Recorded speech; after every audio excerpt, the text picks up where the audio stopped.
All right, it's PTA episode 2. We're going over NFL awards, wild card recap from this last weekend, and then we're going to take a look at the divisional slate coming up this weekend. But let's just give a shout out first and foremost to this wild card weekend. Probably maybe the best ever. Fantastic. Yeah. I mean, outside of the last two games, the games were awesome. Game last night kind of stunk, and this Steelers Texans game is just horrific. The quarterback play from CJ and Herbert is just. But the Texans are going to win by more than 10, and they've had, 3 turnovers? Yeah, Nico shredded his knee. That's just horrible. I want to give a shout to Rich Eisen. Saw this little stat pad on the show earlier. Most games decided by fewer than 5 points with 4. This one might be 5. And 4 out of 5 games featured a team to win by less than 4 minutes to go. And this one could be 5 as well. So literally like the most clutch, close games that we've seen ever in Wild Card Weekend. I'm pretty sure. I think there was 14 lead changes in the fourth quarters in total. Yeah. Yeah. But something crazy. First game of the weekend was Panthers-Rams. Panthers made it close, 10.5-point dogs. Rams came back, won 34-31. But it was getting real sketchy there. And I think a lot of people thought the Panthers were going to come back and win, but I did. Dude, the Panthers, it looked like it. It really looked like it. They were blanketing the Rams receivers for most of the game. Freaking Mike Jackson, old cowboy, and J.C. Horn were covering those guys like crazy. It was pretty impressive. The Rams made a bunch of boneheaded errors too. I mean, I would after 10 minutes into that game, it looked like it was going to be bad. It looked like it was I thought they were going to crush them, and it looked like that for the first 10 minutes, and then the Rams did Ram things like they've done all year. They dominate, and then they just take their foot off the gas because they're so good, and they let them get back into it, and they got in a dogfight. It seems like the Panthers just have their number for some weird reason. I mean, they beat them obviously a couple of weeks back. This game, but one of my takes on it is I think Bryce Young might have just peaked. His 8-9 Panthers winning the division and taking Matthew Stafford down to the final few minutes and almost sealing that game. And just a few numbers on this. So the reason I'm saying Bryce Young's peaking, Bryce Young has not been that good all season. I know Carolina's been a real good Cinderella feel-good story, but Bryce Young has not been the reason this team's winning games. The rushing attack's been elite. The defense has been really underrated, and Dave Canales has been coaching his ass off. Bryce Young this season is 25th QB according to PFF. He was 21st in yards. He was 27th in QBR, and he was 34th in air yardage percentage. So he really wasn't even airing it out a lot this season. A lot of it was dinking and dunking. Rico Dowdle having a career year, and I really think that this is the pinnacle for Bryce Young. I don't think he's going to go back to the playoffs. I really don't. I think there's a much better shot in a year or two. We're talking about Carolina drafting a QB high versus, Carolina being a playoff team and Bryce Young being the leader of this team. Yeah, that'll be interesting whenever they have to get to next offseason if they extend him, because there's no way he's getting top dollar money if they do. I think the biggest winner, I don't really think there's really any winners from the Rams. You were supposed to dominate. No. It's not like Stafford played well, but Puka had the big drop. It's not like he had an all-time game. The monster winner from this game is Bryce Young, because at first guaranteed they're picking up his fifth-year option, which I think pays $30 million. Yeah, something like that. So he's about to put $30 million in the bank, and if he's got a good agent, they're going to push for that contract extension this summer, and they better. He's got to get paid now, but this might be that Danny Dimes moment against the Vikings, where it's he just is about to bamboozle a team for $120 million and set himself, his kids, and his grandkids up for life based off a game that he lost, but he played really well. He played really well in the Rams game in the regular season, but I think he's the clear winner from this game. Yeah. Because he set himself up so well for this offseason and negotiations moving forward. And also, too, if I'm Carolina, look what happened with Tua a few years ago. They make the playoffs with the best offense in the league. They sign him in this monster bag, and then all of a sudden now they're like, shit, we got to get a new quarterback. And it's not like Bryce Young. You look at Tua. Tua actually had an elite season. Bryce Young, I don't know, man. It's just I'm kind of getting tired of the media hyping him up. The reality is he's a very small quarterback. He can barely see over the O-line. There will never be another quarterback that has the physical makeup of Bryce Young picked that high ever again. I don't think so. No. And if Carolina loses to Tampa and or they did lose, but if Tampa's the team that got in, we'd probably be back at the table having more discussions about, okay, is he really the future? And I think we're gonna have the same conversation a year from now too. I don't see it with Bryce Young. I don't think anybody sees it. I think Panther fans do. I think what they see though I think they're drinking the Kool-Aid. I think what they see though is like versus Tua, he has a much better head on his shoulders. Like he doesn't talk like a total idiot in his post-game interviews. Well, that's what happens when you get concussed 19 exactly, times. yeah. But also, like you said, he doesn't have the physical makeup, and it's such a physical league. I just don't think he'll last that long. All right, that you mentioned that. I was really thinking it the whole time. How do you think Panthers fans view Bryce Young? I don't know any Panthers fans. Like I don't know any, but like I would think they're smart enough to be like, this guy's not it. You know what I think it's like? It's like Cowboy fans that are always like, it's our year. The Panther fans that are in that group in Carolina are like, oh, Bryce is the guy. I think realist Panther fans are probably like, yeah, maybe got some upside, but probably not the long-term guy. Because even when you're that small, like even look at a Kyler Murray. Kyler Murray, I think, clearly has more talent than Bryce Young. Kyler Murray has real pocket escapability, and Kyler Murray's not even making it. And Bryce Young's 5'11", and he has some mobility, yes, but like it's not like he's another world athlete. He doesn't have that strong of an arm, and he still misses throws in the open field. He's inconsistent. I mean, like I don't know. It's just hard for me to buy into it, and I think he's Didn't a winner. he get benched? He got like in week 4. No, I think it was last year. You're thinking of last year. Oh. You're thinking of last year when Andy Dalton took over, and then there was that moment like at Panthers practice where fans were, talking to Bryce and he was down, and then all of a sudden he's like, "I'm starting to figure it out." I thought Dalton played a game this year. Didn't he play against the Bills? Maybe if Bryce was hurt. No, when Bryce was healthy, he played the whole Yeah. year. Okay. Plus, Bryce, he's really inconsistent, but he comes up clutch sometimes. Like in college, he was super clutch. He does come up clutch. I for Carolina and Bryce, my mind, I think this was and the fact that we're saying the high of the high is an 8-9 team that won the shittiest division in the last 10 years that he lost and competed against the Rams, who they just somehow have their number. But yeah, I think Panther fans should really proceed with caution here. Yeah. Flip the coin over. What do we think about the Rams? Dude, how about that Puka's best play of the game being him not even making a catch or anything? Yeah, Literally. busting up that INT. Yeah. With the Rams, I mean, obviously the Rams when they're going are an absolute juggernaut, but the last 5 games, their defense has averaged over 30 points a game. It's actually 30.1 points per game in their last 5 games, which would be only ahead of the Dallas Cowboys if we took that on like a full season worth of sample. That's bad. The defense has been getting gashed. Stafford has thrown some turnovers, but that's who Stafford is. Mm-hmm. But he takes risks. The offense is going to be good, but their defense is scaring me. It's been really bad recently. I think coming into December and probably through the first 2 weeks of December, I was pretty much ready to anoint the Rams as the Super Bowl champions. They looked so good. And then it's like a screw got loose in that Seahawks game on Thursday night against Sam Darnold. Like they were crushing the Seahawks. They looked like they were going to coast to the 1 seed, coast through the playoffs, and probably pound someone in the Super Bowl. And since that game, something just seems off with them. They don't seem buttoned up. They seem unfocused, undisciplined, and they just feel like they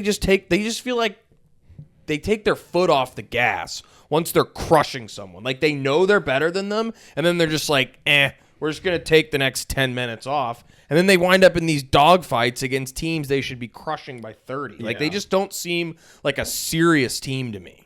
The thing I will say too, like with that game, it's like they did have a muff punt.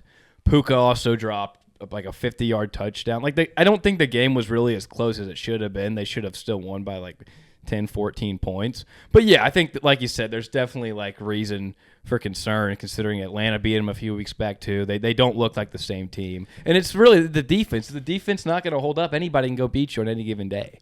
Also, I'm pretty sure they were the least penalized team in the league this year, and they had a shitload of penalties that game. Yeah.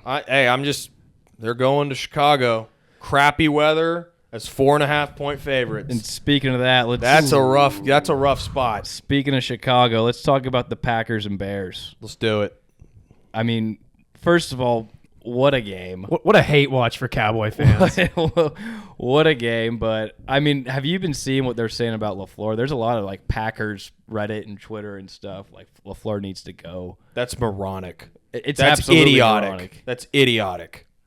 I think that's the dumbest thing Packers fans have probably said earlier. The Packers honestly had no business being as good as they were at the end of the season. They lost their best offensive weapon. They lost their best player, Micah. And their offense has it's just been a Matt LaFleur paint job and duct tape job. He's been duct taping this team together for 6 weeks and dominating first halves with his coaching. He outcoached Ben Johnson in that game. I think that's pretty clear. He ran laps around Ben Johnson, who everyone is praising as the next Sean McVay. I mean, he did it the first time they played him. They held the Bears to 3 points, I think, on Christmas or Christmas Eve. Held them to 3 points going into the last 5 minutes of the game. The only reason they won that, Romeo Doubs dropped the onside kick. Matt LaFleur has been the one constant force in the Packers' success for the last 6 years. I think it's idiotic to move off of him. And the biggest red flag about that is if they fire him, he will get a job within 48 hours. They're not going to fire him. No, I know, but he'd be lined up for any head coaching job. Yes. He'd be the top candidate over Harbaugh like that. Yes, and I've seen people what if we go get John Harbaugh? You want to get the guy that's had a 2-time MVP to go be the quarterback for Jordan Love, who can't win in the playoffs, that's proven? And who apparently wants to control player personnel and drafts. Yeah, why the hell? I'll go get Belichick. When Green Bay was right this year and healthy, they've been great. And Matt LaFleur has showed up in the postseason time again, and more even too, Jordan Love. Jordan Love, I think at this point too, there's been times in the season where he's gotten turnover happy and trigger happy, and it's but we can't say Jordan Love in the playoffs hasn't showed up. He's looked great in every playoff game he's played. Against Dallas, he absolutely throttled. In this game, he had 300 yards and 4 touchdowns. I mean, I think he's kind of. Oh my God, it's 30-6 now. Holy shit! Yeah. But Steelers they just sucks. their problem was they just kept passing the ball, and they ran the ball 25 times. Josh Jacobs averaged 3 yards a carry. They just couldn't run the ball, and that was kind of their kryptonite. He's done that all year. So speaking of Ben Johnson, so I have a prompt here for y'all, and the prompt is Ben Johnson having the best rookie head coaching season ever. So I'm gonna give you all a few coaches here, and I just want y'all to compare them, and then I want to hear y'all's thoughts. So Ben Johnson, obviously Bears last year 5-12 with Eberflus. The offensive line obviously got a lot better. You get Caleb Williams in year 2, but took them from 5-12 to 11-6, 2 seed, beats Green Bay now in the divisional round. And so these coaches, most of these rookie coaches, either A, they had a quarterback change, so the season prior they had some guy that wasn't there, and then they transformed the team, or B, they had an all-time offense or defense on one side of the ball. So I'm going to exclude coaches like Seifert, Don McCaffrey, and Jim Caldwell because they inherited teams that Mike McCarthy could go in Super Bowl with. But your first one is Jim Harbaugh, the Niners in 2011.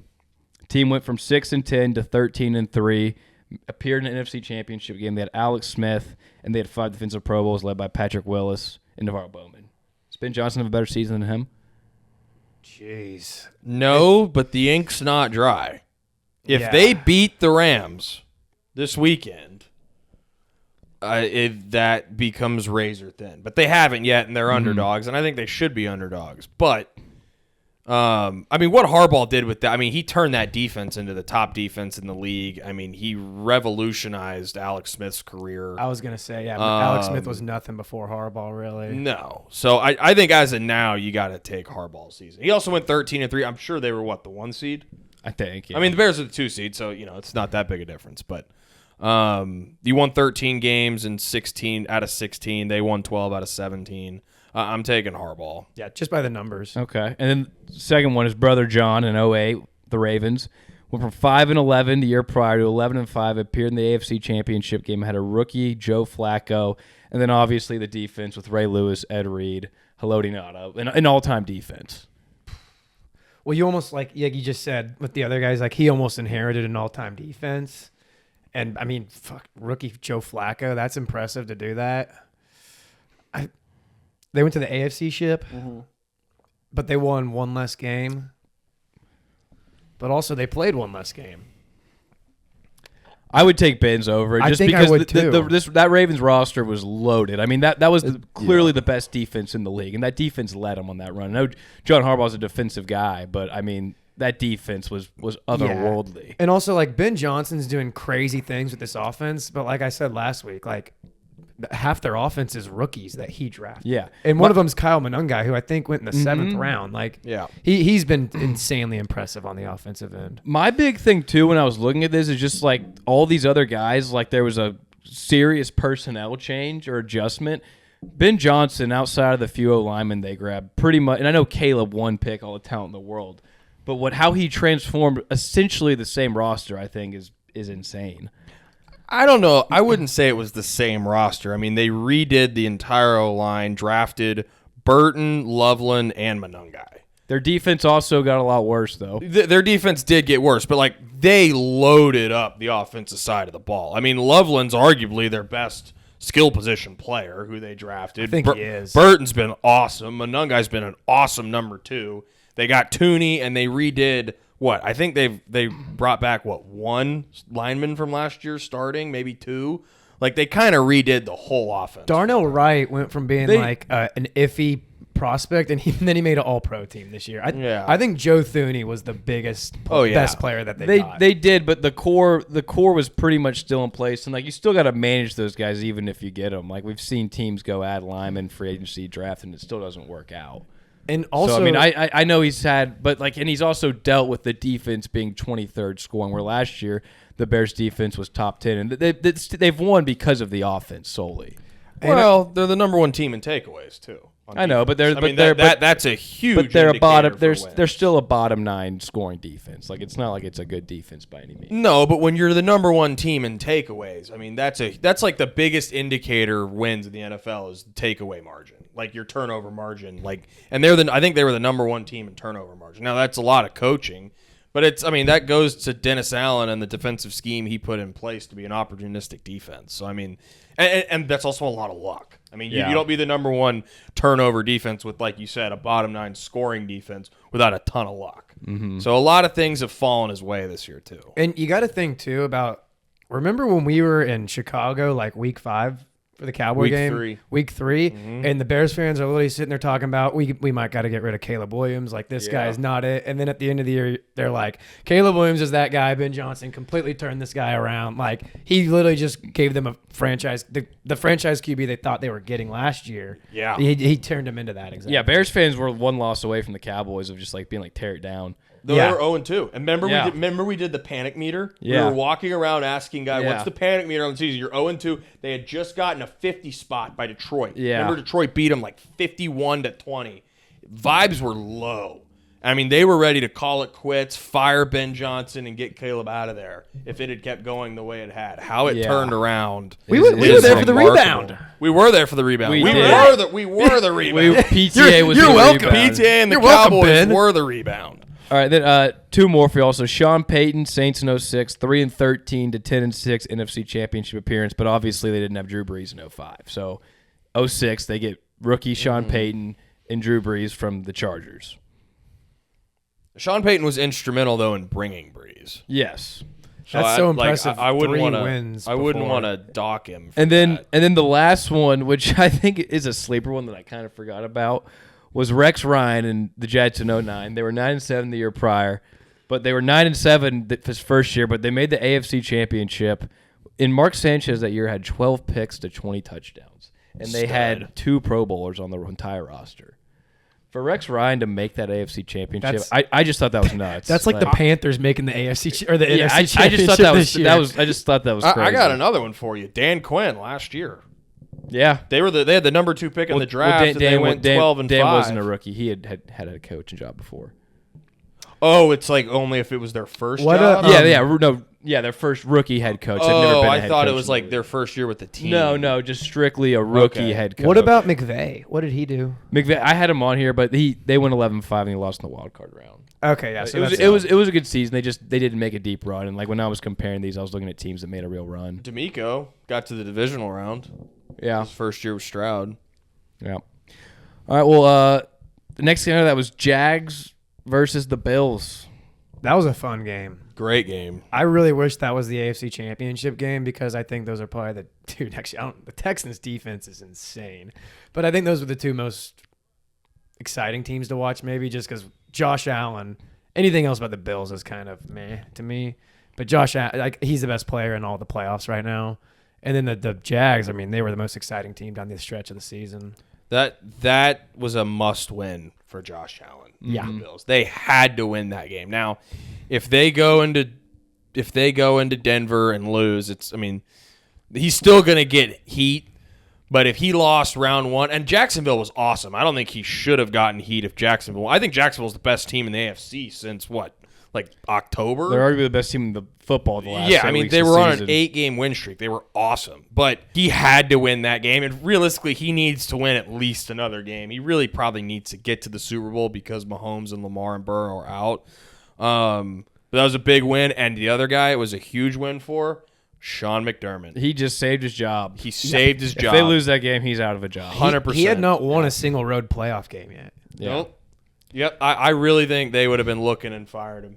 I really think they would have fired him if he lost. I think it would have been a fair move too. I'm not that high on. And that's the thing McDermott. too. Like we're saying, like it was a must-win for Josh Allen, and like because like I said, Mahomes, Lamar, Joe are out, but it almost just feels unfair at this point to him as well with how good these other rosters are, and he's just forced to be Superman. I mean, he had Poor guy. a QB sneak. He got a 10-yard rushing touchdown on. Yeah. That's insane. Yeah.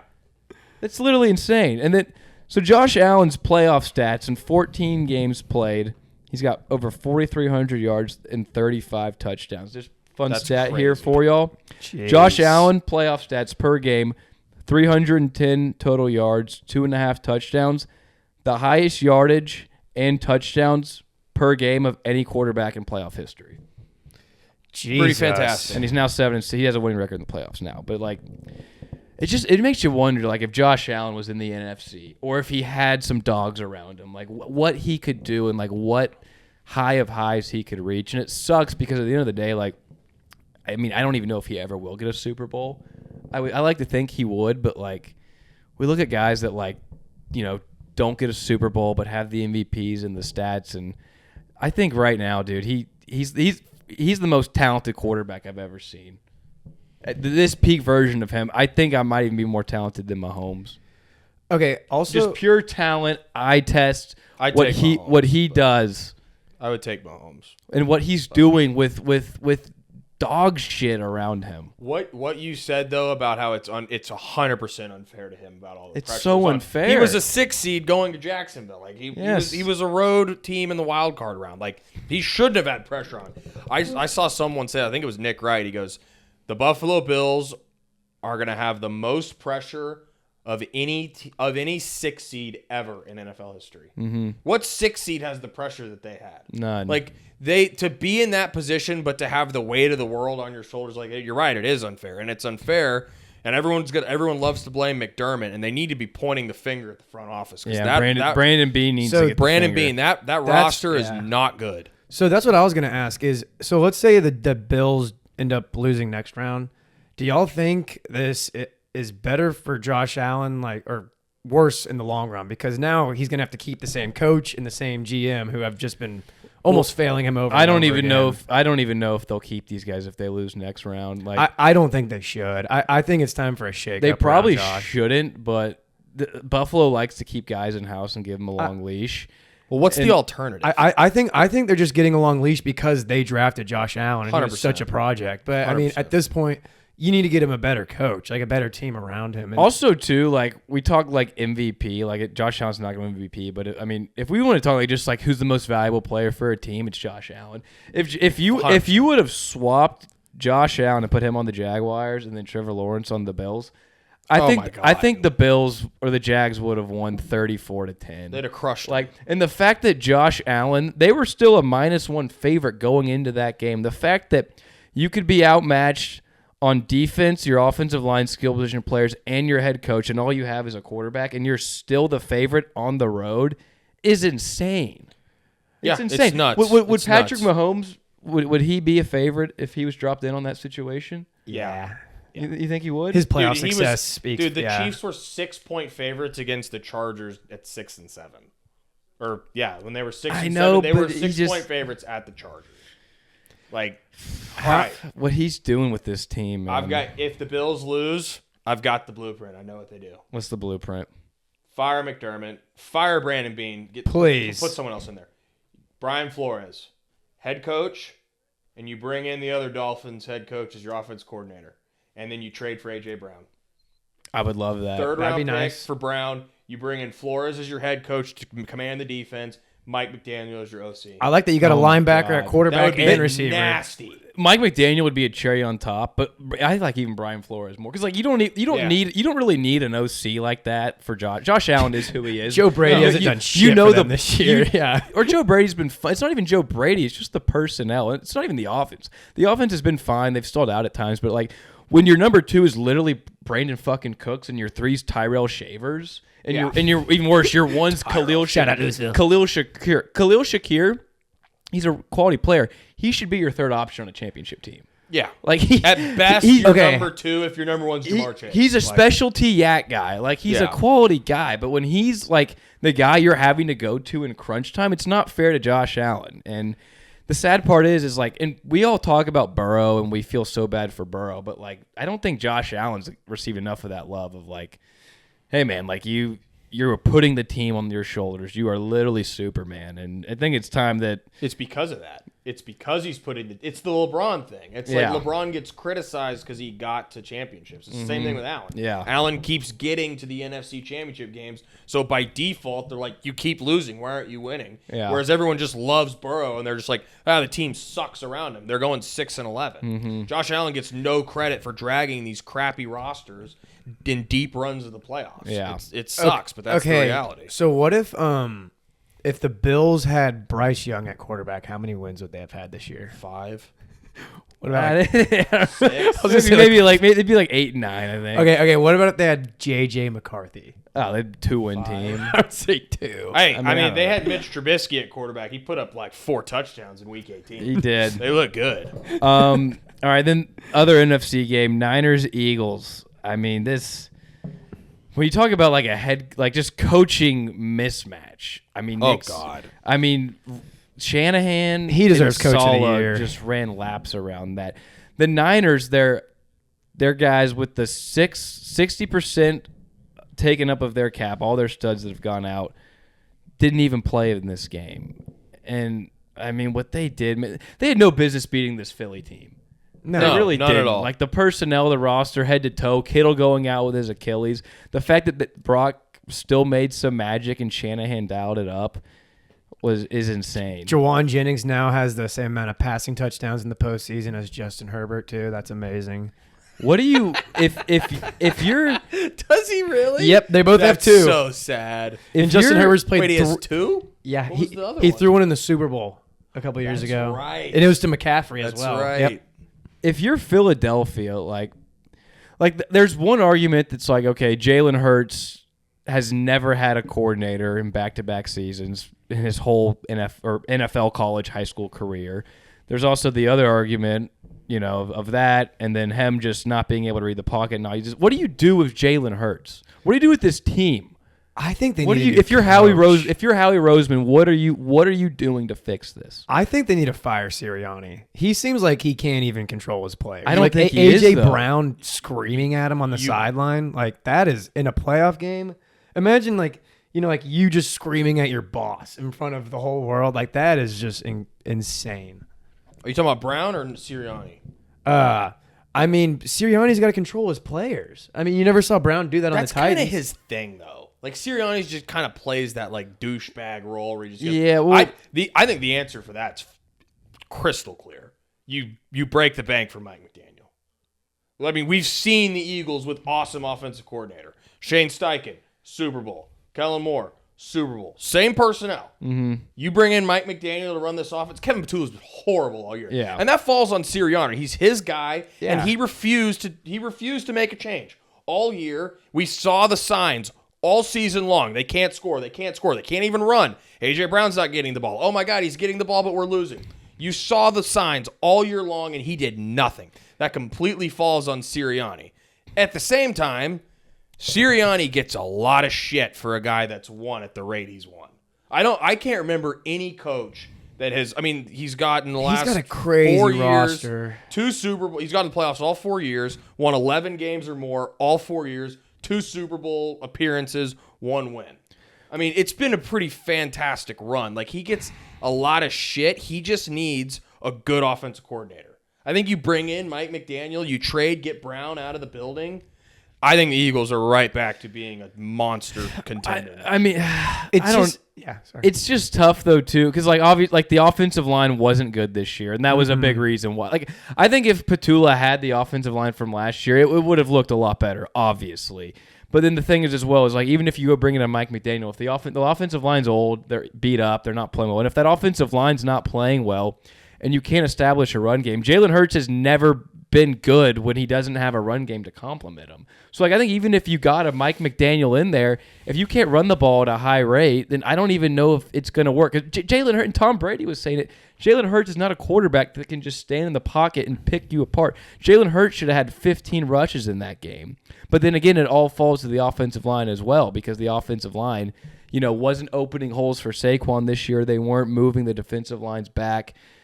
And then with AJ too, like that, I think that just falls on on Howie Roseman, if anything. Like you should have traded him. They should have moved. You should have traded him. You can't have that kind of cancer and that personality in your roster when you're trying to make another trip to the Super Bowl. I mean, Hurts was great when he had DeAndre Swift as a running back. Now Swift had a great year. I think he had over 1,000 yards. But it's not like the Eagles had a dominant. The reason they actually had a good running game was because of Hurts. Now that's and the O-line. The O-line's been great for a long time besides Hurts this year. Hurts has stopped running, which is odd. I don't know if that's Petula. I don't know if that's Sirianni. I don't know if that's Hurts himself. But he stopped running the ball, and he needs to be running the ball. He runs like a running back. His vision between the tackles and between the hashes when he's going up the middle is like a Pro Bowl running back. He's a fantastic runner in short yardage and in space. He needs to be utilizing his legs. I don't know why he wasn't. I don't know if that was a Petula thing, but he did last year. They were great at it last year. He was awesome. Yeah, it's also like Saquon was almost the MVP last year. Like he carried that run game a bit. I give Hurts his credit, but like Saquon took a step back this year after running so much all the way to the Super Bowl last year. So I mean, like him regressing a bit, the O-line regressing a bit, it makes a big difference. But my thing too is like when you hear Eagles, I mean, Eagles fans obviously aren't the most intelligent people, but when you hear them talking, they're just like, fuck Sirianni, fuck Hurts, and it just seems like they got to make a change with one of them.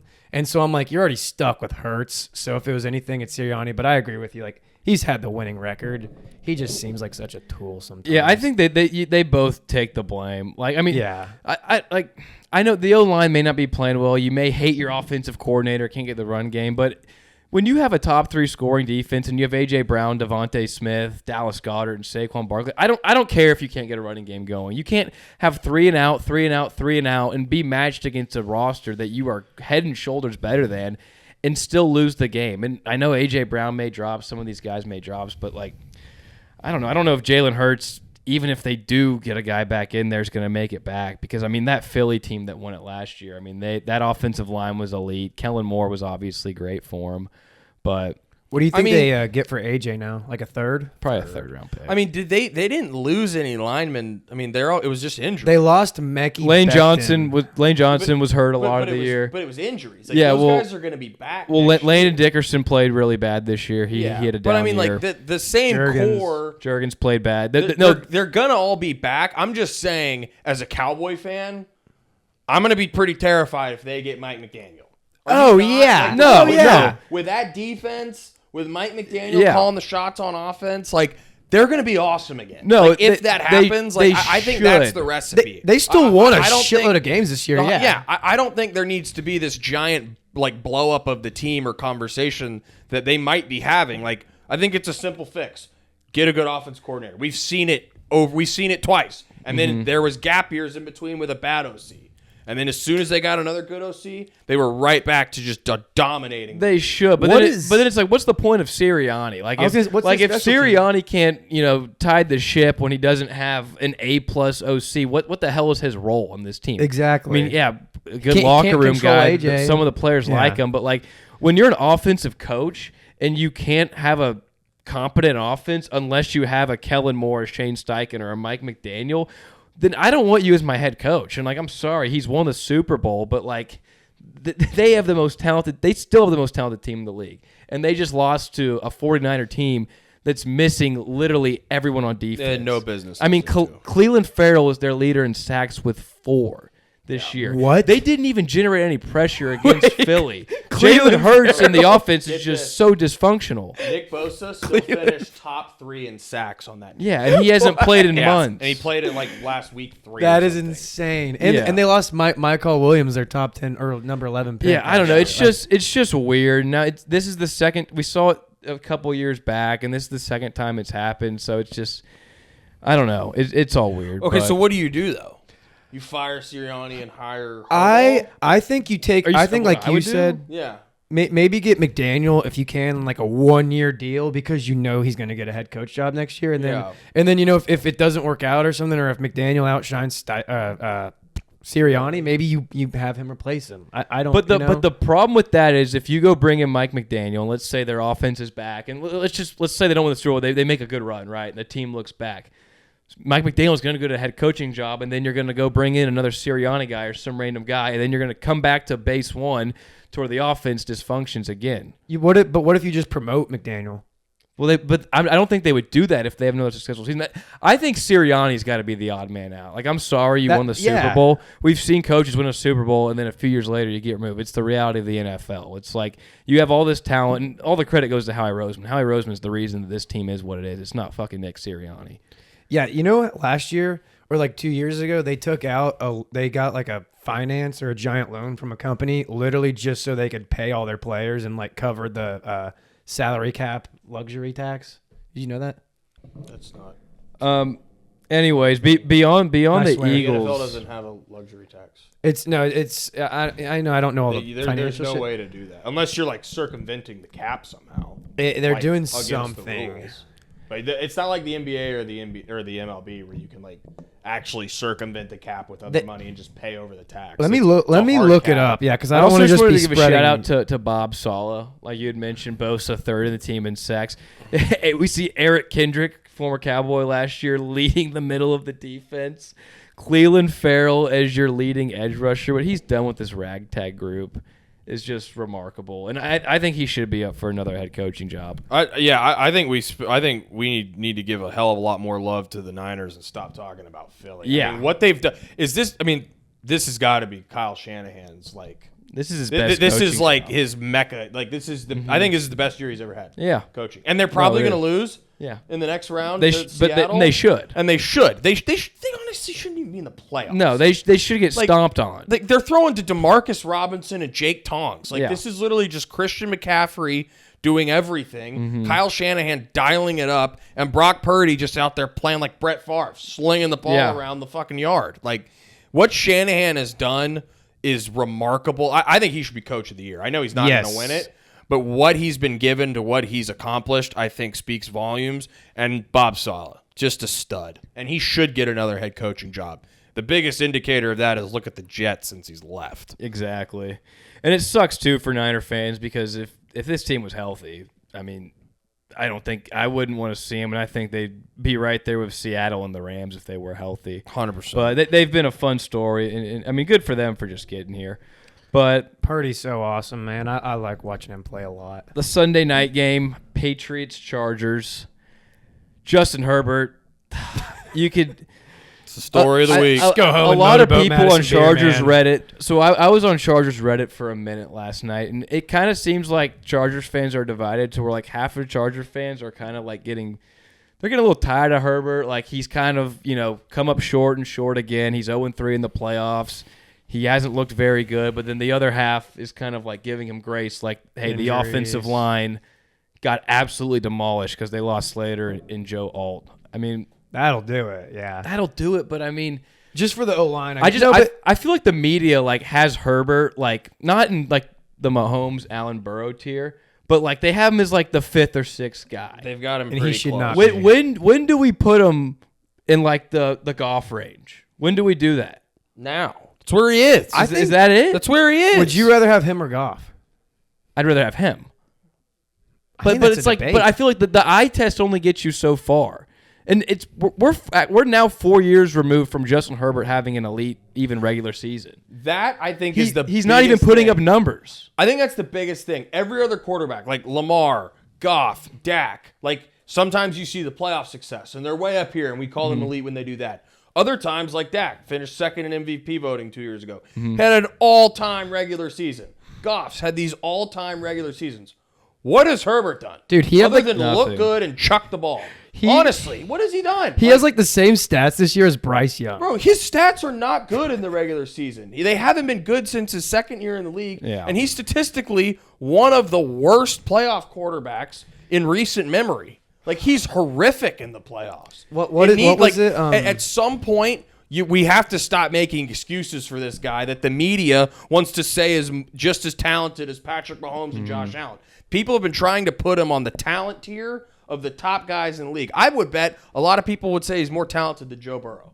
Just sheer talent. Yeah. Like, I think a lot of people would say that. No, he's the wrong. eye test quarterback. 100%. And I feel like so many people they're still in love with just like his size, his And the arm cannon. angle, the cannon, the flashy. Did you see play. him at Oregon? But when you don't make it, and also the rubber has to meet the road at some point. At some point too, Well, and dude, also they got to. I just want to say they got to get Greg Roman the fuck out of there. yeah, he needs to Greg, you stop trying to be cute and run the ball with Justin Herbert. And Greg Roman, we saw him pretty much ruin Lamar in the playoffs. Greg Roman in 7 playoff games with Lamar and Justin Herbert has put up over 20 points one fucking time. Yeah. I'm sorry, Greg Roman was a good coordinator back in the day. Get him the fuck out of L.A. Yeah. Get someone new in there. I know he's Harbaugh's guy, but he's done. Yeah, he's fucking done. Dude, Like, Herbert's played 3 playoff games. One of them, he blew a 30-point lead. The next one, he threw 4 interceptions. And the next one, he scored 3 points. I don't even know what the hell you're supposed to think about that if you're the GM or the coach. Like, I mean, there's nothing you can do. I mean, you're not getting rid of him. Of course not. You can't. But, like, sorry. We've got to eventually get to a point where we're like, is this guy is he Kirk Cousins? Is he Kirk Cousins? Yeah. Is he Yeah. Tony Romo? Is he a rich man's Andy Dalton? Like, honestly, like, No, you're right. Like, when we have to start seeing something. Win an MVP, throw for 4,500 yards and 40 touchdowns, or win a couple playoff games. We're asking stuff we've asked of. It's not like we're asking what we've asked of Allen and Yeah. Lamar. We're asking what we've asked of Goff and Dak and Kirk Cousins. Like, we're not asking the moon here. We're not asking you to win Super Bowls. Win a wild card game. Win a wild card game. Win Yeah. one playoff Yeah. game. Dak gets. I mean, and this is what he was drafted in 2020. He hasn't had. So this is his 6th season. He hasn't had over 28 touchdowns in 4 years. Yeah, like, After what his are we second year, he doing? threw 38 Yeah. touchdowns. Since Yeah. then, he hasn't had one. And even like you look at like a guy like Dak, right? And like some of us have loved him, some of us had shit on him, but at least Dak's won 2 playoff games. Dak came second or third in MVP a few years ago. Second. Herbert, this is a big year for him coming up.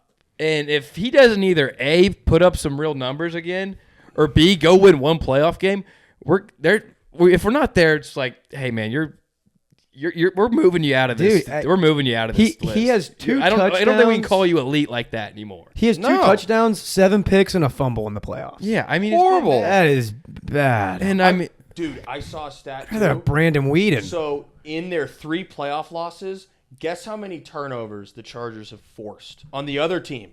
Their defense. I'm going to get How 0. 10. What? Their Chargers defense in their 3 playoff losses with Herbert, I mean, have forced 10 turnovers. I mean, the and Chargers they still lost, and he still played like ass. And it's Like, because what are we doing? himself he's got not 2 even touchdowns to 7 turnovers himself. No, 8. Horrible. 8.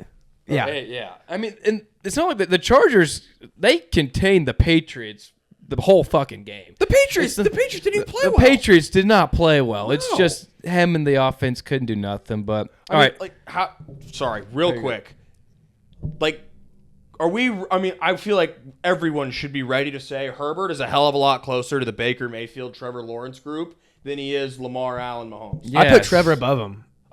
So that's what I yeah. was. Also No, he's in that thinking. group. He's in that group. But like, Yeah. I think Trevor versus Herbert's a debate. It is. Like, I think that's a fair debate. It is. And there's so many other people that want to just be like, oh, he's the 5th best quarterback. Well, and the Like, thing, it's no. the eye test of flashes and the fact that he's on the secondary LA team, so the media just doesn't really attack him. Right. It's that damn When he's, hair. well, yeah. Look, dude. We see Dak all these years. We see these guys that the media goes and just scrutinizes. When I didn't even see one news report of anyone going in on Justin Herbert today. You know what I saw is Joe Alt and the Rashawn Slater. It's Yeah. real. point the finger at the guy that's the most important, the most expensive guy in your team. It's Right. like at some point you have to. It's got to be just because they don't even have any real rivals because they've never done anything. Well, no, and that's the thing too is that they're no one cares about the Chargers. Yeah. No. So, but anyways, there's a reason they moved. last to game of LA. Wild Card Weekend, the one we just watched, it was close for a while. I mean, Rodgers. Let's pack it up, Bow. Like, Bro, the fact that the Texans won 30-6 when their offense and quarterback played as bad as they did is pretty remarkable. it is remarkable. Like that's incredibly humiliating for the Steelers. Incredibly. I was gonna say, hey, good for Drake May though. Second season already got a playoff win. That's pretty good. Yeah. But we sorry. did Back kinda, to we this. did kind of skip over them. Yeah, yeah. I mean, he didn't play that good or anything, but they won the game and he did his job. Yeah. But yeah, dude, what even was Rodgers doing all game? And I think or also- CJ. Pittsburgh, let's tear this thing down, man. Yeah, down to the Mike studs. Tomlin, you've been great for us for a long time. I think it's mutually beneficial that we both go our separate directions and we get Aaron Rodgers out of here and we break this thing down.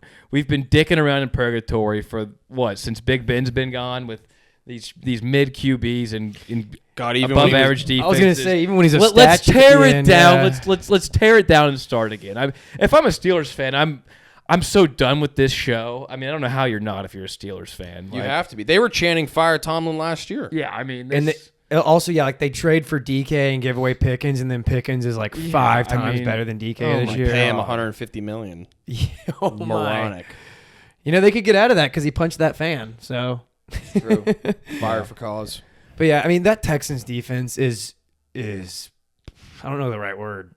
is Potent. Historic. scary. Historic. Yeah. Like dude, every level.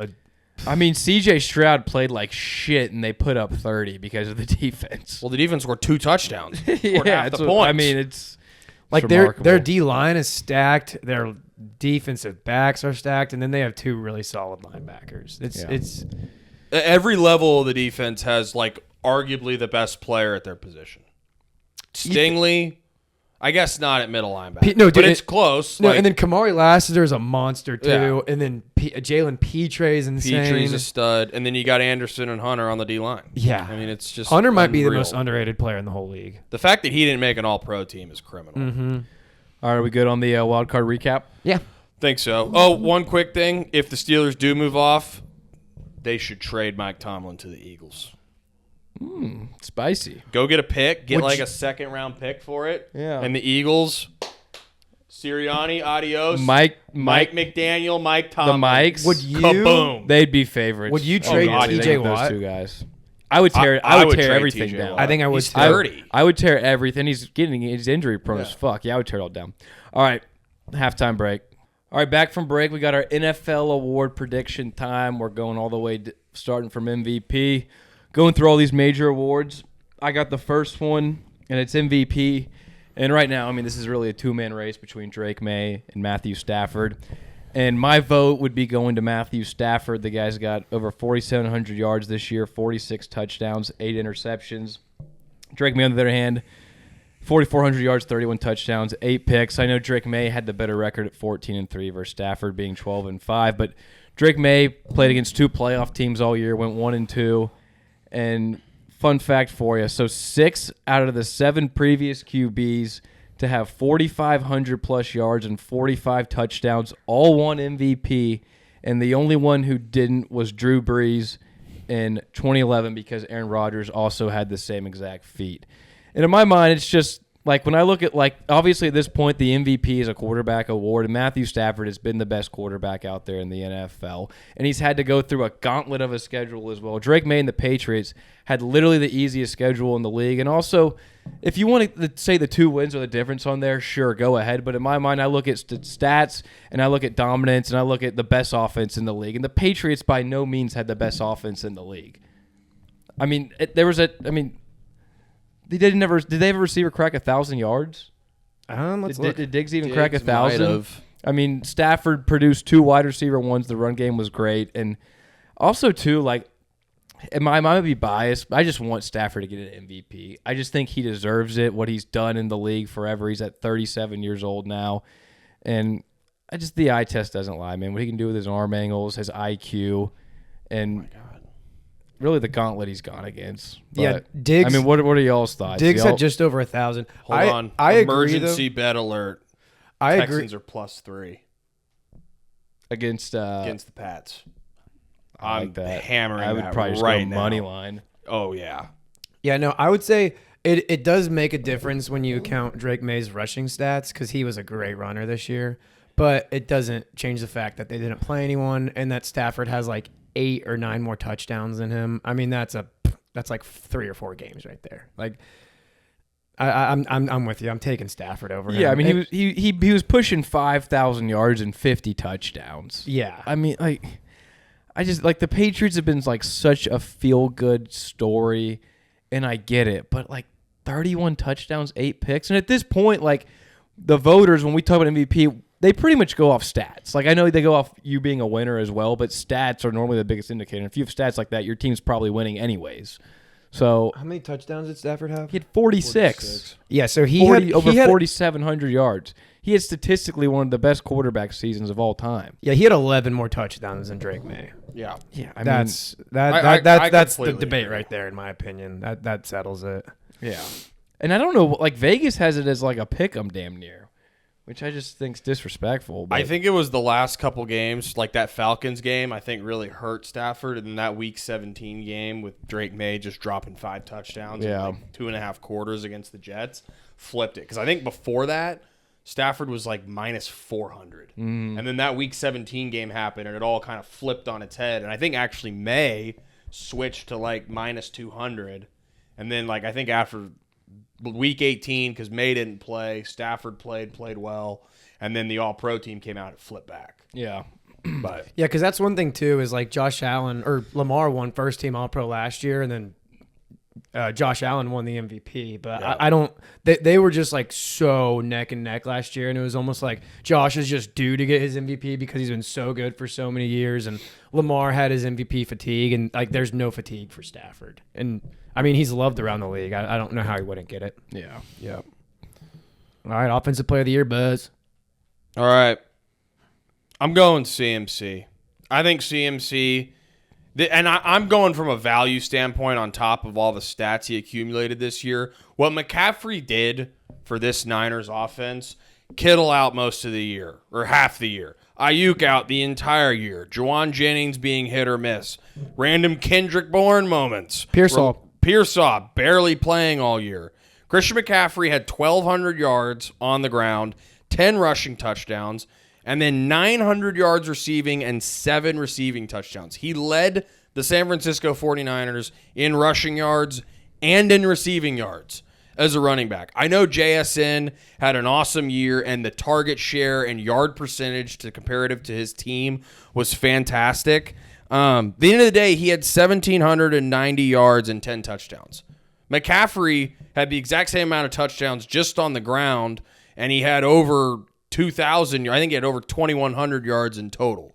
What McCaffrey meant to his offense throughout the season, I think it just speaks volumes compared to what JSN. And JSN was awesome. He was the best receiver this year. Puka came very close, and I think if Puka had actually played the entire season, Puka had over 1,700 yards this year and missed 2 games. Yeah. Like, if Puka was in the whole year, it'd probably be Puka because he also added a couple rushing touchdowns on top of the 10 receiving he had. But I think when you look at the team success, how reliant they were on McCaffrey, and how productive he was in every facet of the offense, I'm giving it to CMC over the other guys.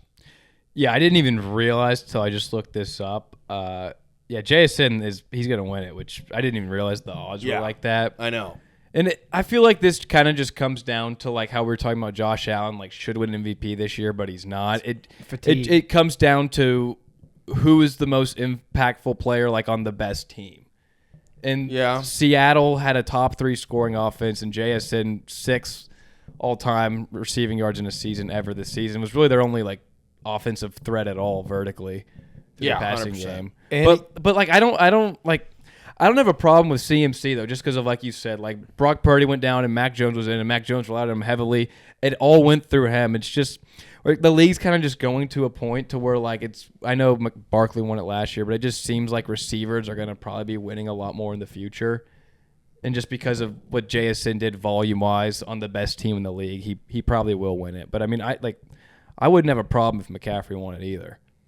I think they're both very deserving. And you got to take account, too, the thing where JSN, they only threw the ball like 450 times versus the NFL average, like 550 times. Yeah. But I'm with you. It's like the value of like that Seattle had their entire offense all year. And it was like and CMC is sitting there playing with Mac Jones and Scraps and Jawan Jennings throwing freaking touchdowns. I mean, like they like I think he's even in the MVP debate if Stafford and Drake May just didn't go nuclear. I mean, think like the 100%. last 3 years, even it seems like the quarterback that wins MVP is only getting like 35 touchdowns. When back in like 2016, you're hoping for like 50, right? Yeah. So I mean, I'm with you. I think CMC, it's the value thing. Yeah, and I think like the odds should be a lot close. Like, cause like JSN had a badass run game to lean on as well. Like when you look at McCaffrey, like receivers hurt all year. Like going into games, defensive coordinators. Okay, we're only circling Christian McCaffrey. George Kittle's hurt. Ricky Pearsall got shot again. Brandon Ayuk is God knows where. You know, like it's only Christian McCaffrey, and he's still running those Texas routes and burning your favorite linebacker game and game again. Like Seattle, I know. When looking at the passing game, it's okay. We only stop JSN, but then you have a good offensive line, and you have the combination of Zach Charbonnet and Kenneth Walker also exposing you, and then having to worry about their defense as well. Like I don't know, like like, and that's why like I look at those odds and I'm like, it's gonna go to JSN, but like I agree with you, like it should at least be closer in value. Yeah, for the Vegas. What odds. were the odds? He's minus 7,000. What? Yeah, you didn't know that? 7,000? Yeah. So okay, no. So I'd vote for McCaffrey. That's ridiculous. Christian McCaffrey is plus 3,000 to win it. Oh, my FanDuel odds. I'm on Vegas Insider, which it takes like all the biggest sports books. Okay, yeah, that's definitely better. JSN's like on average minus 1,600. Puka is second at 1,200, and then Bijan and CMC are both 3,000. Wow, that's crazy to me. Yeah. I mean, I think CMC had the most all-purpose yards. I think he had the most all-purpose touchdowns. I don't know. That seems off to me. It's like we said. It's almost like a voter fatigue thing because everyone's like, "Well, McCaffrey's going to get comeback player of the year, so we can't get him offensive player." Yeah, of the year and they normally go to the best offensive player on the best team. Like that's shit. And like the Niners weren't a dominant team. They weren't top 10 in offense. They weren't barely top 15. So I mean, it is what it is. But yeah, I agree. He should at least have a much better case than what Vegas thinks. Yeah, definitely. So who would you take? Would you take McCaffrey, or would you go JSN or Puka? I mean, I don't know. Like if Puka played the whole year, I think I would go Puka. For sure. It's just like how am I viewing this from like my own perspective, or am I trying to incorporate how the league looks at it? Your own perspective. Yeah, your own. Because think of yourself as a voter. My own perspective, I would pick Josh Allen as MVP. That's fine. I would. So who would you pick? But who would you pick as offensive player? I'd probably pick Christian McCaffrey as well. But I mean, actually, I don't know though, because like if you take away JSN on that Seattle offense, like what is the passing game? Nothing. It's nothing. Cooper Kupp was second in the team with like 600 yards. So like there's also like obviously that wrinkle, and so I don't know if. I'd probably lean JSN, actually. I mean, he had the 6th most receiving yards in a season ever. You can't get mad at any of them. Yeah, they're all good. But, like, I wouldn't be mad if someone voted for CMC, and he probably will get a few votes. So he should. He better. Yeah, it should be closer at the very least. Yeah. Well, for Defensive Player of the Year, there should only be one guy getting any votes. Mr. Myles Garrett. Am I good to go into Defensive Player of the Year now? I think you're good. Guy broke the sack record. Yeah. Not much literally, he should be unanimous. He broke the sack record also playing way less snaps than all the guys at the top of the board with him. I don't really think there's anything else to say about it other than I think Will Anderson should be the runner-up with some second-place votes. Yeah, I think it's pretty unanimous. Oh, yeah. I think Offensive Rookie of the Year is also pretty unanimous. It's Tet McMillan. Yeah. I mean, when I was looking, through the candidates, there was no other receiver really that close, and I think Travion Henderson was probably like the closest player, and I mean the guy didn't even crack 1,000 rushing yards. Ted McMillan, the number one for a team, although they won, a poop-stained division, he was still the clear leader in the receiving room there. Established some chemistry with Bryce Young, showed real promise. He had a little over 1,000 yards, 9 touchdowns. It wasn't a dominant rookie season like we've seen in years prior, but this was a very weak offensive rookie of the year class. But I think it goes to Ted McMillan just by default. Yeah, So, he also passed the eye test like crazy. I mean, Yeah, I think sure. he's the best player on that offense. no, Like, for for sure. sure. Yeah. And Best player on or best offensive skill position guy on a playoff team, if you want to call him that. Mhm. They are a playoff team, man. So, And then Dart and Shuck, they could have been up there, but neither of them played enough games. No, they didn't play enough. They both looked really impressive, though. yeah, I'll say Shuck almost won it. If he Yeah. had played like 3 more games, he probably would have won. I it. agree. He won like 5 games in a row at the end. He of was the year. awesome. if the Giants were healthy, Dart would have won it, Mhm. but obviously that Yeah. didn't happen. Yeah, he needs to so. stop diving into other bodies. Yeah. Some spearing people. Edge. Yeah. Edge All right. Defensive player of the year. This is another gimme. rookie. Rookie. Oh, defensive rookie of the year. This is another gimme. I'm gonna butcher this name. Hold on. Khalib Williams. It's I swear to God, I was trying to say it earlier. I can't. I don't even know what it is. Carson Schwingsinger.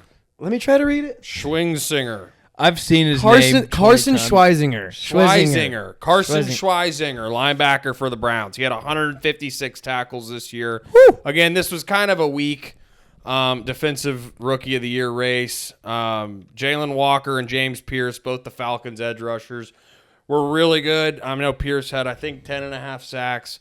But what Carson did this year on the Browns was fantastic. I mean, he was, I think, top 3 in tackles.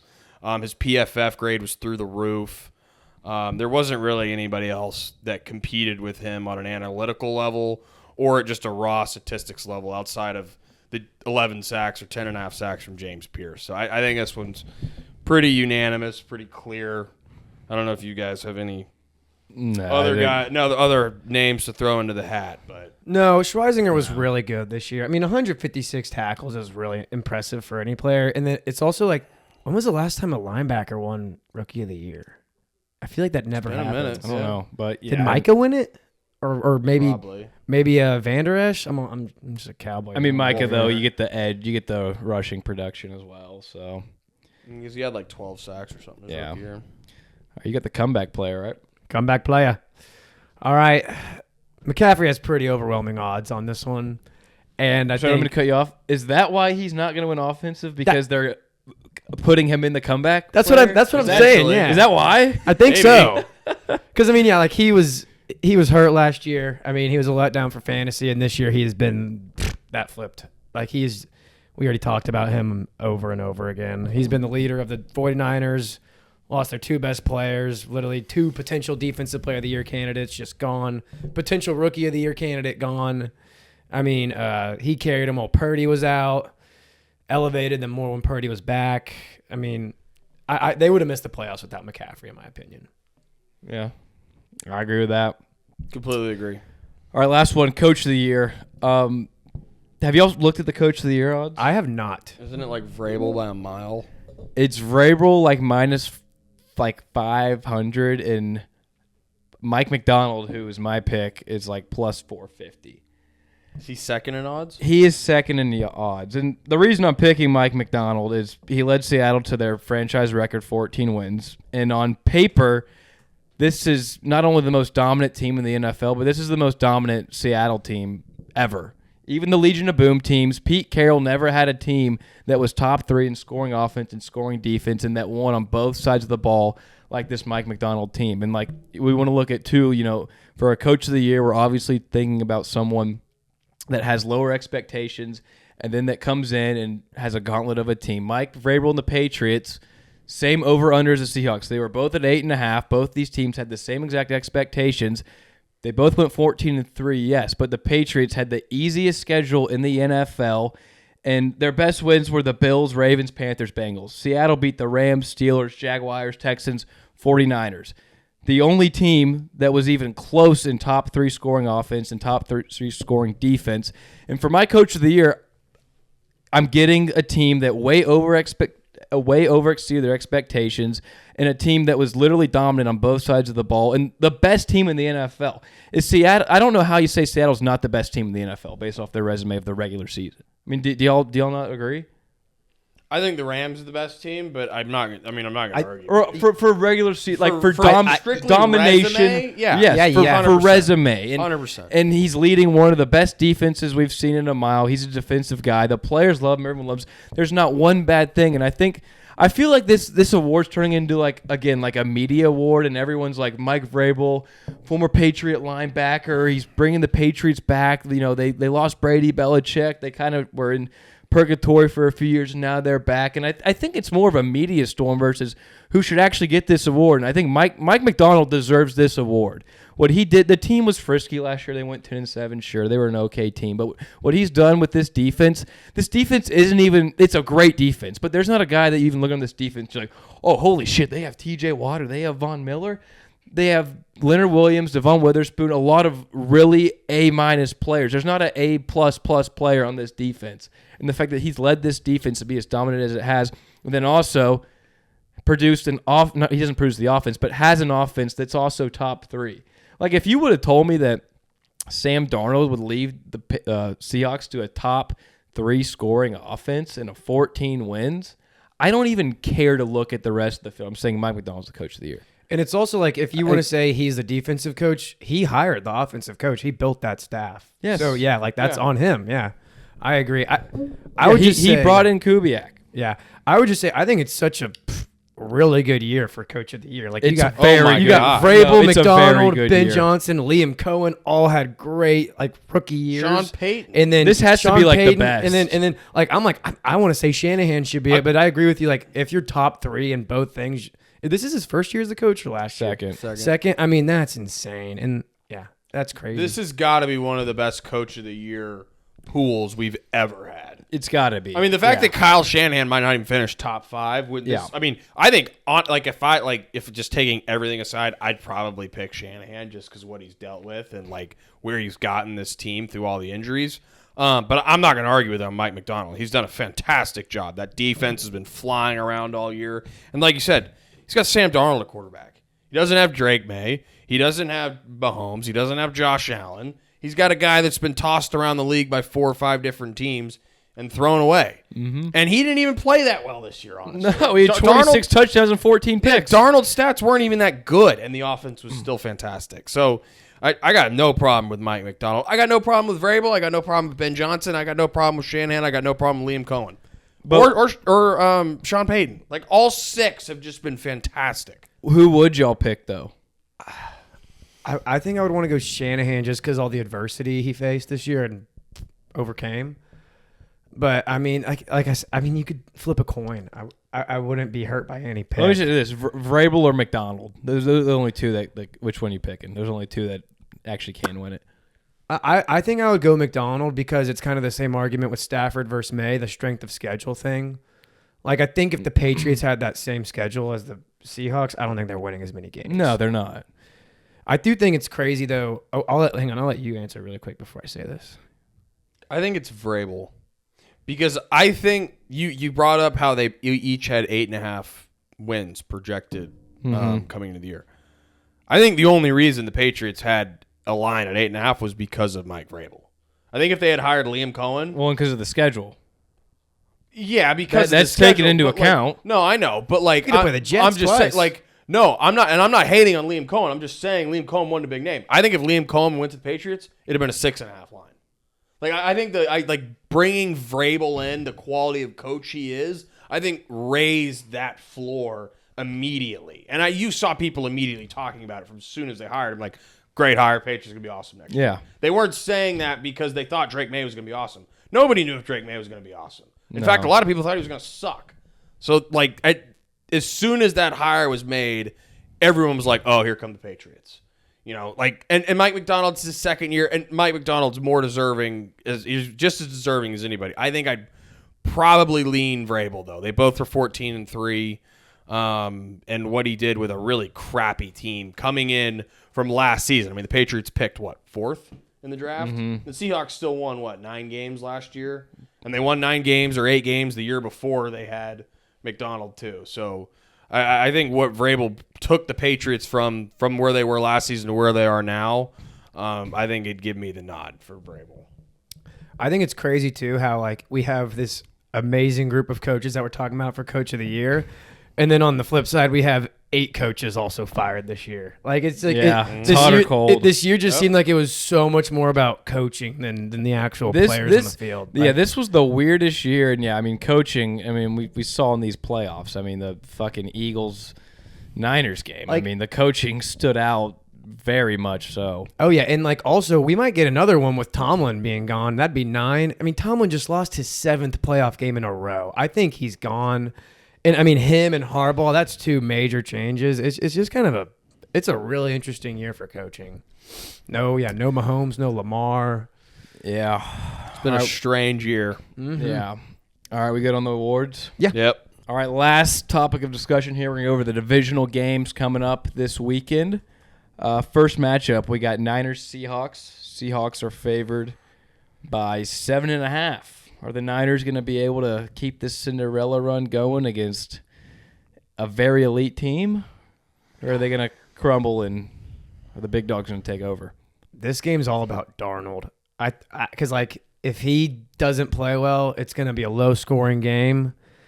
But if he plays well, they might blow them out of the water. He's only had 1 career playoff game, and he didn't perform that well. But, I mean, he's been better in clutch situations this season. I'm pretty sure that he was undefeated in primetime games this year. I think that the Seahawks are going to win the game, and I think they will cover the spread.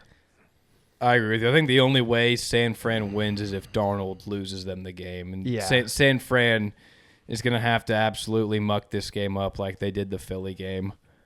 I mean, San Fran has – the thing is San Fran has literally 0 pass rush ability whatsoever.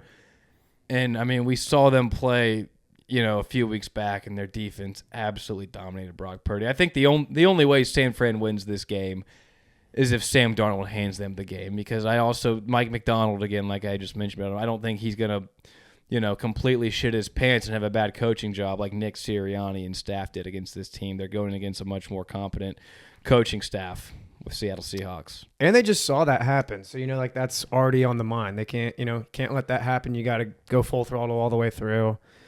And like, I mean, the whole 49ers defense is pretty much the Seattle backup defense. Like, yeah, I think the only way San Fran wins this game is if Darnold throws a couple picks, and San Fran's going to have some more crazy trick plays out of their sleeve.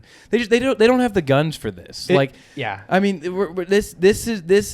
this right here. This is Bama versus Mississippi State. Like they're completely outmatched and they're out talented. And I love Shanahan and staff. I just personally don't think that you can coach up of enough good scheme to make this happen unless Sam Darnold gives you the game, which he could. Yeah, and then do. On the other end also Brock Purdy just going nuclear somehow. Yeah. Yes. but the thing is, what's going to happen, I think, is they're going to be down and Brock's going to have to play hero ball. And when he has to play hero ball, he has a little turnover happy. He panics. Yes, and if you get down against Seattle, they're going to run the ball down your throat, and the defensive line's going to pin their ears back, and that's how I see this game going. I think 7.5 is a good line for it.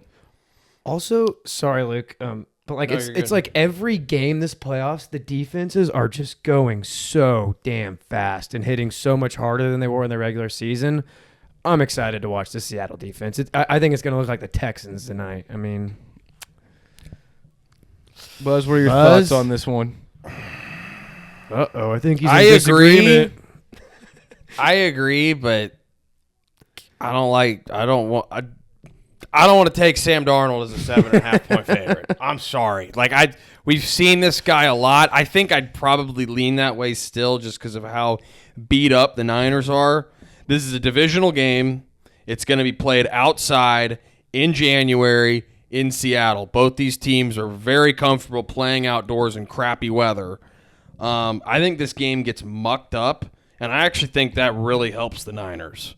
Because if this becomes now, I think you can go both ways on a track meet, but I think the only way the Niners can stay in this game is if it gets mucked up and they can clog the line of scrimmage and they can just double team JSN and basically say Cooper Kupp, Troy Horton, Seattle tight ends, beat us one-on-one, Darnold make your throws. And if it's crappy weather and Darnold plays like he has and crunch time moments in playoff games, this is going to be a dogfight down to the very end. But the problem is Seattle can bust an 80-yard touchdown and they can get a pick six or a scoop and score like that. Mm-hmm. So Seattle has a good rushing attack too. They had like 17 yards. They have a great rushing attack. No, and like they got to muck it up, and San Fran's gonna say we're gonna shut down the run and take away JSN, but everyone else is game on. And I'm just saying, if Sam Darnold could make just basic elementary throws in this game, they should win it pretty easily in my mind. I mean, they played 2 weeks ago, and what was the score? 13-3. 13-3. I mean, that offense couldn't move the ball on that Niners defense. And that Niners defense is bad. Yeah. That was a big game for Sam Darnold to win, and they won it. It wasn't because of him, though. I would pick Seattle outright. But I have a much harder time with the spread, and I know picking the outright winner is more important. But I just think this is going to be close, and it's a divisional game between two rivals. Like, I think this has got like 20-17 written all over it. And I think it's going to come down to like a Purdy drive with like a $1:10 left, no timeouts. Mm-hmm. Go make a play in crappy weather and get it done. Probably won't get it done just because that defense is too good and he just doesn't have the weapons that he needs. But I'd be scared shitless if I was a Seattle fan. If Shanahan somehow does this, well, the other thing is Seattle's coming off the bye. We've seen teams be rusty in the past off a bye, especially a super young team like Seattle. Like, Seattle's not a team that really needs the rest. They got D-Law. They didn't. Well, I guess you're right. They do have D-Law. They got D-Law. But they don't have a lot of injuries. Outside of DeMarcus Lawrence, they're a very young team. Like, it could throw them off their game. Shanahan's really good in the first quarter on his first couple drives scripted. If they can go get an early touchdown and put Seattle behind the 8 ball in the first quarter, up like 7-3, 7-0, 10-3, 10-7, it's gonna be a dogfight. They gotta muck it, but I at the same time though, I could see this being a blow. If Seattle gets up 14-0 in the first quarter, like they're San Fran screwed. It's done. Like it's done. It's gonna. They're gonna have to play like they played the Philly game, and I think the difference is I trust Seattle's coaching staff worlds more than Philly's. So you trust Sam Darnold though? I trust Jalen Hurts a lot more than I trust Sam Darnold. I don't know if I trust him, but I trust what I've seen from this Seattle team from top to bottom to get the job done here. All right, next game up, another NFC matchup. We got the Rams going into Soldier Field. They are a 3.5-point favorite in this one. Fun fact, Matthew Stafford is 1-9 in games below 30 degrees, and it apparently will be in the tens with snow in this one. I was about to say, I think I want to take the Bears money line. So it's going to be a cold one. The hits are going to hurt. They're probably going to have heating pads on the sideline. But I think the Cinderella run ends, but I don't have a lot of bass in my voice when I say that. Yeah, I think it ends.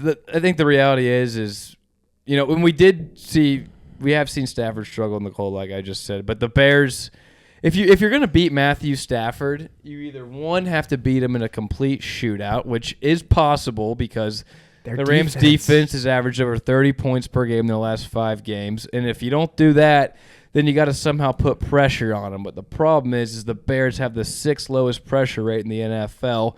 Stafford has the best QBR in the NFL with a clean pocket, and the Rams' offensive lines also allowed the lowest pressure rate in the league. And also, if we want to mention as well, Chicago had some injuries last week. They're starting left tackles out. They'll be starting Theo Benedict, an undrafted rookie at left tackle who allowed 26 pressures and 333 snaps this season. So the recipe, even though it's at home, does not look very good for Chicago this week. And in my mind, I think Stafford's going to have all the time he wants in the pocket. And the Bears shouldn't have beat Green Bay. I think the Bears are going to need a lot of fluky shit for this game to go their way. I think this could be a shootout. I really do. I mean, I know it's harder to hit and harder to catch the ball in the cold like that, but neither of these defenses are very impressive right now, and both offenses are very impressive right now. I think if this game was played indoors, I'd pick the Rams in a blowout. If this was in a dome, if this was in LA, if this was in Miami, I would take the Rams like 14 points. I think they're far more talented. You got and Ben Johnson's done an awesome job this year. He got way too cute in that Packers game, and it almost cost him. The only reason I have hesitation if I'm the Rams, you're a team from Southern California coming to Chicago in the middle of January where it's going to be snowing, winds are going to be 40 miles an hour. Oh, are they? And it's going to be 20 degrees. Yeah, it's gonna be one of the colder games. Stafford, well, the 40-mile-per-hour wind makes a big Stafford difference. played in the NFC North. He was in a dome for some of that time. But he was in Green Bay and all them. But he was in Green Bay. He went to Chicago plenty of times while he was there. So and he's got a cannon. That ball's going to cut through wind. It's going to cut through snow. And Devontae's from Green Bay, obviously, so he's used to playing in that weather too. But it's a big ask. Puka went to BYU. And Puka went to BYU. It snows there, too. It's just a big ask to get these guys going cross-country and stick them in 20 degrees where it feels like 0 and have these guys catch bullets from Matthew Stafford all day. This plays to the Bears' style of football, but I'm going the Rams are just too talented, and I think Chicago has just fed off of this energy and this almost luck that they've conjured up throughout this season. I just can't see it beating a team that I think's clearly better than them. Yeah, you also got to take into account though, like the home playoff crowd. Like I think I would take Chicago to cover but not win. I think it's going to be close. It's just Ben Johnson's too creative, you know. Yeah, it should be close, but like in my mind at this point, like Ben Johnson's been great. Right, I'm still taking Sean McVay over Ben Johnson. I'm taking the Rams roster over Chicago's, and I'm still taking Matthew Stafford over Caleb Williams. So I think it's like a light version of San Fran game to where like Chicago again is going to have to muck it up and have some luck go their way. But again, like if a genie said you got to pick a money line, just pick a winner, not a money line, just pick a winner. I'm going to pick the Rams. Yeah, I think the Bears are going to run the ball like crazy this game, especially with Caleb. They have to. They got to keep Stafford off the field. Both are, and the Bears' run defense is terrible as well. Yeah. So the Bears' defense is bad all year, and really their only shot is that the weather gets to Matthew Stafford and he throws 3 picks. If that happens, they got a decent shot to win it. But if Stafford plays clean football, the Rams are going to be able to run the ball, and the receivers are going to be able to get open. If the Rams, again, like Seattle, we just said, if the Rams could make the basic plays they need to make and play somewhat competent defense, they should be able to take care of them. Yeah. Yeah, the Bears just have a way more dynamic run game, in my opinion, or just like a lot more ways to run the ball, especially because Caleb. But, yep. All right, the AFC. We got Buffalo, Josh Allen, Superman. He's going to Mile High in Denver. The Bills are a -1 favorite in this game. Bills are winning. Denver's going to lose. I don't trust Bo Nix at all in this game. He's been horrible the last couple games of this regular season. He was terrible in that last game against the Chargers when the Chargers were playing Trey Lance and not really playing anybody. This is a Josh Allen moment right here. I know this defense is great, but this defense, it's gotten a lot of hype, and deservedly so. They've been vulnerable throughout the years. They've gotten cooked by a couple of offenses so far. Jackson Dart did it to him. A couple other teams have. I think Josh Allen takes this game over, and I don't think Buffalo's defense is that good, but I don't think Denver puts up more than 17 points. No, like their offense is just not good. And I think Josh Allen can conjure up 20 points against this team. So I think the Bills win this in a close one. Yeah, but that's the thing. It's going to be close. I mean, dude, like this Broncos are 14-3, yes, but they are one of the most fraudulent 14-3 teams we've seen. They beat the Titans by 1 possession. They beat the Jets by 1 possession. They beat the Giants by 1 possession. They beat the Raiders by 1 possession. They beat the Commanders by 1 possession. They beat the Raiders by 1 possession twice. And that's 6 wins against probably 6 of the worst teams in the NFL that you needed a game-winning field goal or game-winning drive or a last-minute stand to beat. Yeah. I mean, like, and again, we talk about like trends, like games like that are games next year. I would bet money on Denver's under because those games usually flip the other way the next season, and usually in the playoff, the truth comes out. And if you're barely beating up on Jackson Dart or Geno Smith or Cam Ward, like you get a guy like Josh Allen coming in motivated and hungry. I don't care. I'm taking Josh. If Josh Allen beat the Jaguars, I'm taking him to beat the Broncos. Yeah, I think it's all about Josh Allen. But, I mean, I think it'll be closer than – do y'all think it's going to be close? I think it'll be close. Yeah, Yeah, Denver's defense will keep him in the game no matter what. Denver, they win in the trenches, man. They have an insane O-line, an insane D-line, and that's one of the most important things, especially in the playoffs. So I think they'll keep it close, but I really think this is Josh Allen's year. No, I feel pretty comfortable saying Buffalo's going to win. I do too. I would be shocked if Denver wins, honestly. I know they're the 1 seed, but Buffalo just – and I think it comes down to Bo Nix. Like, Bo Nix was really not that good this year. He was kind of like the AFC steroid version of Bryce Young. Like, he just had better people around him and a better coaching staff, but he's not the reason they won it all. And when we get to these moments in the playoffs, like, your quarterback's got to step up, and I'm not going to count on – Bo Nix to step up and do what he needs to do. I really don't think Bo Nix is that good. I really like that. He's the AFC steroid version of Bryce Young. Yeah, he's got a better. He's got pretty similar pretty stats. True, honestly. Yeah, they're just a better, better team and better coaching, but they both kind of have the same vibe of like, oh, we won, we got a team that. I mean, Panthers 8-9, but they won their division. You know, Broncos 1 seed, but I mean. This Broncos team's got to be one of the worst 1 seeds we've seen in a really long time. Yeah. I honestly, I think would have taken any team to beat Denver in the field except for Pittsburgh. You would have taken the Chargers? Probably. With the Denver pass rush against that O-line? I mean, dude, they played in week 18 of like, they were like in the game for most of that game. It was like 13-3. They're playing backups. No, they weren't. They were playing all their guys. The Chargers were playing backups, and the Chargers beat them when they. I mean, it was like week 3, but they beat them when they played. I just don't think Denver's that good, and I think this defense that Denver has it's overrated compared to how people talk about it. Like people talk about it like it's Houston's defense or like it's Seattle's defense. It's not. Like this team has been getting gashed all year periodically throughout games. Yeah.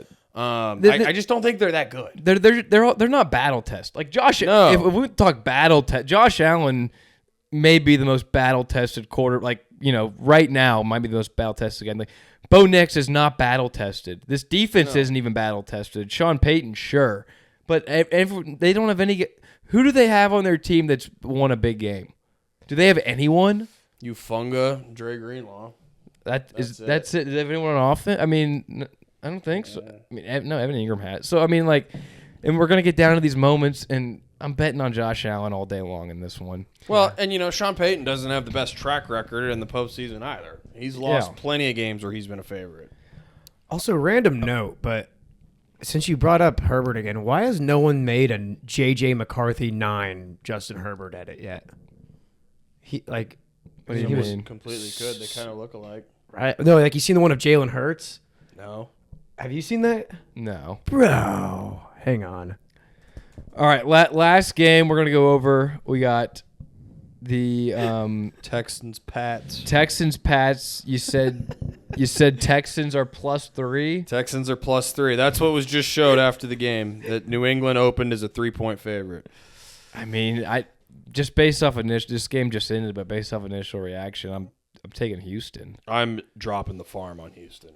Yeah. I'm hammering that spread and that money line. If I'm getting 3, I'm taking the money line anyway. I don't care really what the spread is. But if you're going to give me 3 points, I am dropping the mortgage on Houston. Well, Nico Collins might be done. I don't care. You don't care about that? As soon as he went out, they scored 20 points. It was Christian Kirk that did all the damage. I know, but it's not like the offense is really playing that good a ball. The offense is not the reason I'm betting on it. Well, I know, but they're going to have to do something on offense. They are. But the Patriots they can get beat on the ground, and they can get beat through the air. Like, they have a good statistical defense this year. I think that's been ballooned and inflated by their horrific schedule they've had. They've been gashed on the ground multiple times this year. I think Houston's going to pound the rock, and that defense is so good. I think it's going to cause May fits. Houston, I have been on Houston since like week 7 that I've been like, I think this team is awesome. I am going to continue to ride with them in New England against a New England team. Again, like we just talked about Denver. I think New England's better than Denver, but I don't think they're a complete stud 14-3 team like we've seen in the past. Like I think they got a little fraud to them as well. I just think Houston's battle tested. Stroud just played a horrific game. But the guy wins in the postseason, and I like D'Amico. I'm taking them to beat New England. I'm going with New England, man. I just like C.J. Stroud had 3 turnovers in this game, and I know the Patriots' pass rush hasn't been much all year, but we saw them just absolutely obliterate Justin Herbert. And if C.J. Stroud doesn't have Nico Collins in there, I don't know who he's throwing the ball to. He just threw 150 yards to Christian Kirk. He had 150 yards. Exactly, to Christian Kirk. Like he had 150 yards. I don't care. I don't care if the number one guy that I'm circling on my sheet as the passing game coordinator is Christian Kirk, then I feel pretty good about that. I mean, you got 2 decent rookies, Higgins and Noel. Like they've got some burst to them. No, and this is gonna be an ugly fucking game. It's probably gonna be really low scoring. Yeah. And I trust Drake more than C.J. Stroud right now, especially with the Nico Collins thing does a lot for me, obviously, and I do think they're gonna keep Drake May in check as well. But I think it's gonna be so I trust Drake May more. I trust Drake May and Mike Vrabel more than I trust C.J. Stroud and D'Amico Ryans, especially with that Nico Collins in there. So I mean, we've seen Stroud when he doesn't have his receivers in. It already was ugly with Nico in there, and we've seen Stroud when he doesn't have Nico. Dude, it's ugly. And this Patriots team, it's not elite, but it's a good defense. I think it's the hardest game to pick. I don't know, man. They just beat a playoff team by 24 points, and their offense was like playoff. They beat the fucking Panthers of the AFC. Playoff team. I'm just saying that it's a bad playoff team. This Texans defense is historically good. I'm not betting against. I'm picking Houston to win the AFC. I think that defense carries and it travels through these teams in the AFC. All right, was that it? I think so. That's the hardest game for me to pick. I think I'd lean Texans though. That defense, like I've been saying it for a little bit now too. That defense is just way too damn scary. It's too stacked on every level. All right, Airheads episode 2 out now. Tune in for 3 next week. Bam.